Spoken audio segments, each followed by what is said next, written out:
যে ব্যক্তি সকাল বেলা 3 বার তেলাওয়াত করবে আউযু বিল্লাহিস সামিউল আলিম মিনাশ শাইতানির রাজিম, এরপরে সূরা হাশরের শেষ 3টি আয়াত তেলাওয়াত করবে, রব্বুল আলামিন ওই ব্যক্তির জন্য 70,000 ফেরেশতা নিয়োগ দিবেন যারা সারা দিন ওই লোকের জন্য মাগফিরাতের দোয়া করবে। শুধু এখানেই শেষ নয়, বিশ্বনবী ফরমান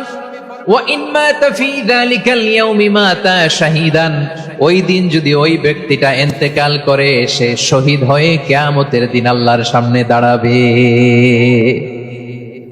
সকালবেলা যদি পড়েন 3 বার আউযু বিল্লাহিস সামিউল আলিম মিনাশ শাইতানির রাজিম 3 বার পড়ে সূরা হাশরের শেষ 3 আয়াত যদি তেলাওয়াত করেন, তাহলে আপনার জন্য আল্লাহ তাআলা 70,000 ফেরেশতা নিয়োগ করবে।